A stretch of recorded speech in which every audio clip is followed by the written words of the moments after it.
Assalamualaikum warahmatullahi wabarakatuh. Halo teman-teman semua, kembali lagi bersama saya. Kali ini saya akan memaparkan mengenai relevansi Pancasila sebagai pengembangan ilmu. Namun sebelum itu izinkan saya untuk memperkenalkan diri. Nama saya Dini Alpiani dari Prodi PBSI kelas A2 dengan NIM 21210058. Baik, dikarenakan materi yang akan kita bahas hari ini hampir sama dengan yang kemarin atau berkaitan dengan materi yang kemarin kita bahas, yaitu mengenai Pancasila sebagai landasan pengembangan ilmu. Maka dari itu, mari kita ingat sekilas mengenai Pancasila sebagai landasan pengembangan ilmu. Jadi, Pancasila sebagai landasan pengembangan ilmu memiliki beberapa pemahaman, salah satunya yaitu setiap pengetahuan dan teknologi yang berkembang di Indonesia haruslah sesuai dengan nilai-nilai yang terkandung dalam Pancasila. Maka dengan dijadikannya Pancasila sebagai landasan pengembangan ilmu dan teknologi, artinya kelima nilai yang terdapat pada Pancasila merupakan pedoman dan pegangan dalam terjadinya pengembangan ilmu dan teknologi. Lalu yang dimaksud dengan ilmu adalah usaha sadar untuk meningkatkan pemahaman manusia. Nah, lalu selanjutnya apa sih pengertian dari relevansi? Nah, menurut Kamus Besar Bahasa Indonesia, relevansi adalah hubungan atau kaitan. Jadi, materi yang akan kita bahas ini mengenai hubungan Pancasila dengan pengembangan ilmu. Nah, memasuki sesi inti, relevansi Pancasila sebagai pengembangan ilmu. Pancasila memiliki hubungan yang sangat erat dengan proses pengembangan ilmu dan teknologi di Indonesia. Hal ini disebabkan proses pengembangan ilmu dan teknologi haruslah mengacu pada kelima sila pada Pancasila yang mengandung tujuan serta cita-cita bangsa, sehingga dapat mengarahkan pengembangan ilmu dan teknologi di Indonesia sesuai dengan apa yang menjadi tujuan dan cita-cita dari bangsa dan negara Indonesia.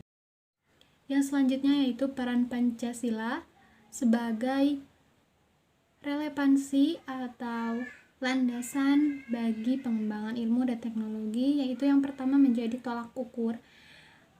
Setiap kelima sila menjadi poin-poin tolak ukur bagi perkembangan ilmu, pengetahuan, dan teknologi yang berkembang di Indonesia. Lalu yang kedua menjadi alat filtrasi, sehingga kelima sila tersebut dapat dijadikan sebagai alat penyaring atau filtrasi dari luar seperti kebudayaan-kebudayaan barat yang tidak sesuai dengan Pancasila ataupun dengan hal-hal yang negatif atau tidak mendukung dengan tujuan dan cita-cita bangsa Indonesia. Dan yang terakhir yaitu sebagai alat kontrol bagi perkembangan ilmu, pengetahuan, dan teknologi agar dapat berkembang sesuai dengan kelima sila yang terdapat di dalam Pancasila.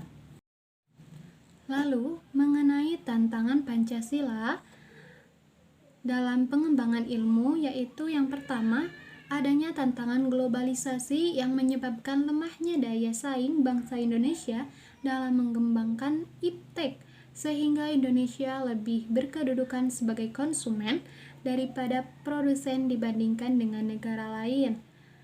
Contohnya seperti komputer dan aplikasi. Kebanyakan yang membuat komputer, media-media yang mendukung perkembangan ilmu pengetahuan dan teknologi itu kebanyakan dari negara-negara lain, negara-negara asing, dan dibandingkan dengan dari negara Indonesia itu sendiri. Sehingga dengan seperti itu, bangsa negara Indonesia kekurangan mengenai hal teknologi dan ilmu pengetahuannya, maka di sini Indonesia berperan sebagai konsumen dari negara lain. Lalu yang kedua, konsumerisme menyebabkan negara Indonesia sebagai pasar bagi produk teknologi negara lain yang lebih maju ipteknya. Pancasila sebagai pengembangan ilmu baru pada taraf wacana yang belum berada pada tingkat aplikasi kebijakan negara. Nah, walaupun Pancasila dijadikan suatu pengembangan atau acuan pengembangan ilmu, pengetahuan, dan teknologi di Indonesia, tetapi tetap saja dalam tarafnya belum mencapai kebijakan negara atau masih adanya kekurangan-kekurangan dalam penempatan Pancasila tersebut dikarenakan kekurangan atau keterlambatannya perkembangan iptek di Indonesia. Nah, yang ketiga yaitu pragmatisme yang berorientasi pada 3 ciri, yaitu keberhasilan, kepuasan, dan hasil menurut Titus dan kawan-kawan pada tahun 1984 mewarnai perilaku kehidupan sebagian masyarakat Indonesia. Mengapa hal ini menjadi tantangan bagi Pancasila? Karena dari ciri ini masuk ketika kebudayaan Barat juga masuk ke Indonesia, yang dimana masyarakat Indonesia menjadi berorientasi pada keberhasilan, kepuasan, dan hasil, sehingga mudah terpuaskan oleh suatu pencapaian. Baik, kesimpulan yang dapat kita ambil dari pemaparan tersebut yaitu bahwa pengembangan ilmu berkaitan atau berhubungan erat dengan kelima sila pada Pancasila, sebab sila-sila tersebut merupakan pedoman sekaligus pegangan bagi pengembangan ilmu dan teknologi di Indonesia yang dapat menuntun pengembangan ilmu dan teknologi menuju tujuan dan cita-cita bangsa, serta dapat melalui segala tantangan yang semakin berkembang seiring berjalannya zaman. Mungkin cukup sekian pemaparan presentasi yang dapat saya sampaikan, kurang lebihnya saya mohon maaf. Wassalamualaikum warahmatullahi wabarakatuh.